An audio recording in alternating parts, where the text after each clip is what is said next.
Hi there, Mimsy here. Today I'm going to talk to you about my 5 ride or die sewing tools. And I'm referring to home decor sewing tools. So I'm mostly a home decor seamstress. I do a little bit of fashion sewing, a little bit of refashioning for myself. So occasionally I'll make something from scratch for myself, but not that often. So let's get started. My number one can't live without tool is by far this Rotary Cutting Mat. It's a self-healing mat. I think I have the largest size that you can buy. Mine is 33 inches by 58 inches. I use this thing constantly.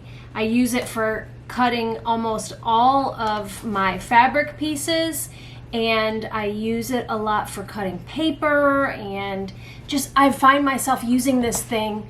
I used it last week for cutting vinyl for a different project. Anyway, this cutting mat is worth its weight in gold. I've gone through quite a few of them, and this one I actually need to replace. There's a couple lines on here that are completely worn out, so I need to replace this.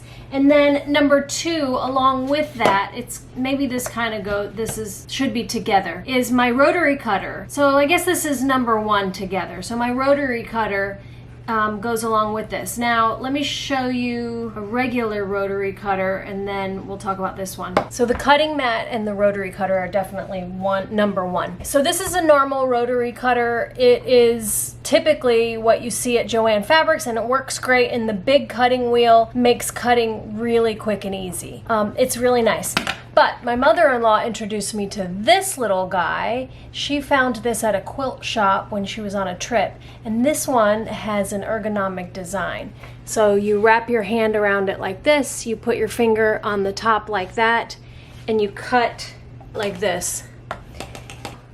This is a really nice ergonomic tool, and I'll link to all of these items in the description box below. So if you're interested in one of these, if you're a quilter or a home decor seamstress or anything, this little guy is really, really nice. It gives you a little bit more control of the rotary cutter. So to go along with the rotary cutter and the mat, my number 2 item is definitely this big metal ruler. It's got good weight to it, and this one's 48 inches long, which is perfect because you can span almost the whole mat, but it's not so long that when you have it on your table, it's sticking out way behind you like this. If you go any longer, you're gonna find that you're gonna bump into things behind you when it's on the table. So 48 inches is really great.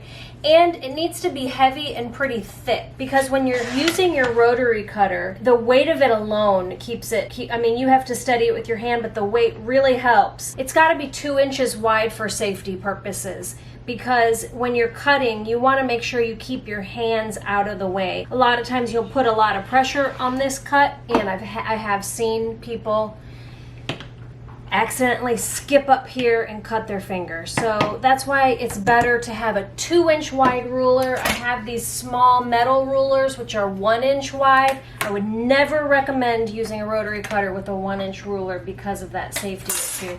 If you can't get the 48-inch ruler, then a nice wide quilting ruler like this will work. But then you'll have to move it for long cuts. So anyway, this is why this 48-inch heavy metal with it's kind of thick is the best thing to have. I wouldn't use a rotary cutter, wouldn't recommend using the rotary cutter without a thick, heavy, and wide ruler. Number 3 on the list is good scissors. So I can't emphasize enough how important it is to have a good pair of scissors when you're sewing. I just got these Guggenheim scissors, and I'm super excited about them. I've only used them on one project so far, and I'm excited to see how these hold up over time.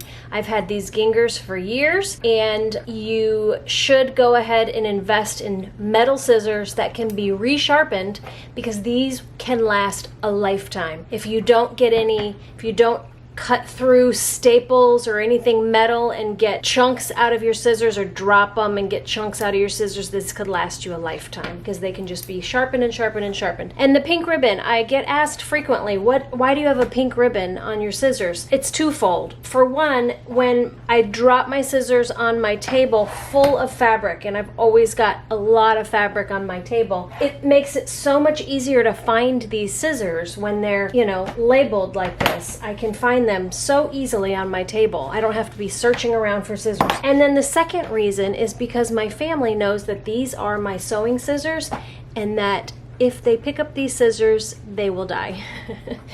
Number 4 on my list is, so when I say ride or die, a cutting table is ride or die. You have to have a good cutting table, but you don't have to have one that's this huge. My cutting table is 6 feet wide by 10 feet long, and I actually have another section I could add to this. I inherited this table from my upholstery mentor. I love this thing. But I say all that, and you don't have to have a table this huge. You can use a dining room table, you can use a card table, a folding table is just fine. Matter of fact, I started with that table. I made that table, let me show you. This is my mother-in-law's sewing space. She's a quilter, and that's her sewing stuff. Those are her quilts. That's her sewing machine over there. I share my workroom with her because she lives in a tiny house on our property, so this is her space, and she's in here all the time. Anyway, this table here I made, and I had this exact table here before that. And I just used 4x4s and 2x4s, and then thin plywood for the top. And I put it on wheels, locking wheels, so that it can be moved around. And the table is 4 foot by 8 foot because I just used a full sheet of plywood, and then I put a shelf on the bottom for her. But I had one exactly like this. I made hers a little bit lower because she's shorter than I am.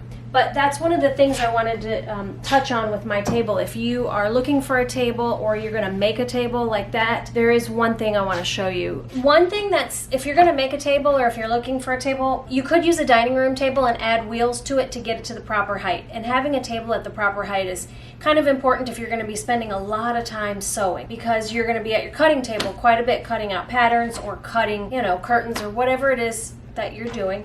But the important thing is that your table is at a good height. If the table's too low, like that one is a little bit low for me, you are going to get back strain because you're going to be bending over too far. Where this table comes right to my hip bones, and so the table really supports my weight, and I'm pretty much just supported by the table. So anyway, that is just a quick tip on table height. And then the last item that I do have a couple more little bonus things that I want to talk about, but the last on my top 5 is my iron and my ironing table and my ironing situation. You have to have a really good iron, or at least a decent iron, an iron that gets decently hot for home decor sewing. But you're generally using pretty heavy fabric, and you have to have a decent iron and a decent amount of heat to be able to really get through the thick layers of fabric.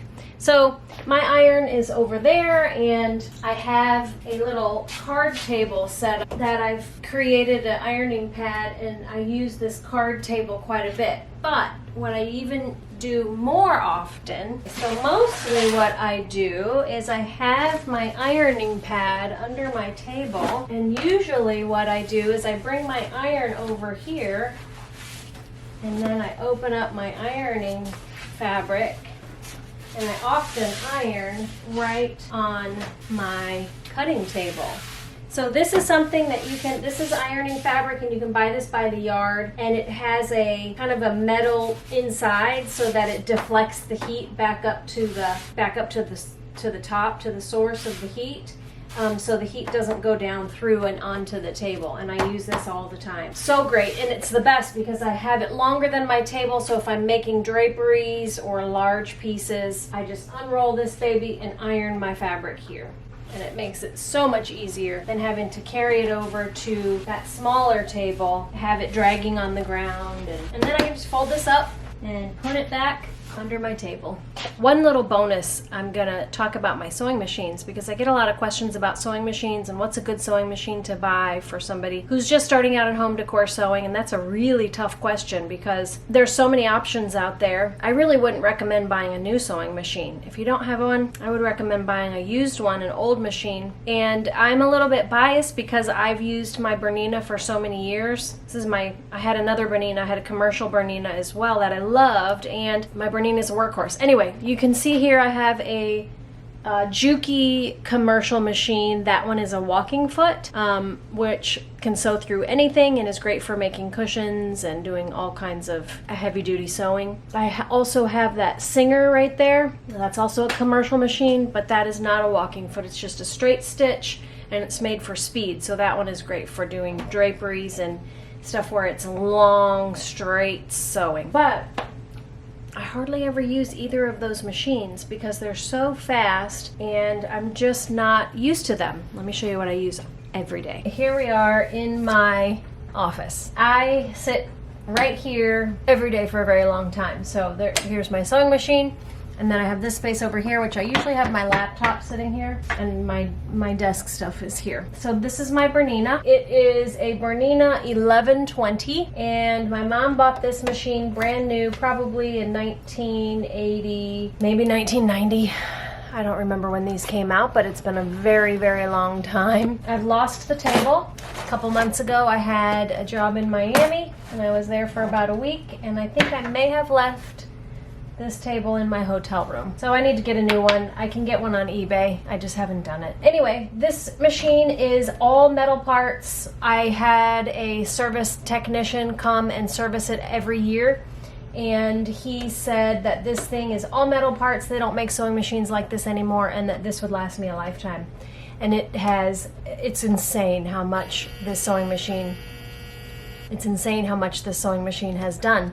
My mom used this sewing machine for her business for 20 years, and she sewed on this thing from 7 a.m. to 4 p.m. every single day, Monday through Friday. It's a complete workhorse. It could sew through anything. I am always using upholstery weight thread on it, no problem at all. This is Tex 70, I think. Yeah, Tex 70 thread, big thick upholstery thread, and it has no trouble at all going through anything I throw at it. So if you're looking for a sewing machine, a Bernina, one of these older Berninas would be good. I believe that they start at like an 830. There's a Bernina 1020, something like that. This is an 1120. They make an 1140, a 1250, I think. They've got a ton of older machines that you could get on eBay. I see them all the time on eBay. I sometimes see them on Facebook Marketplace. They're a little bit more expensive, but it would be well worth it to buy an older machine like this. Those are my ride or die sewing tools. And actually, this really should be on the list because I wouldn't be able to operate without this baby. So this is number one, really. This should have been number one, honestly. So those are my most used, most loved items in my workroom, and if you want to get a couple of them, I do have links for everything in the description box below. Some of the items are a little bit hard to find, like the rotary cutter you can't get in the stores, in Joann Fabrics and stuff like that. So if you want to get any of these items, click the links in the description box below. Thanks, you guys. See you on the next one.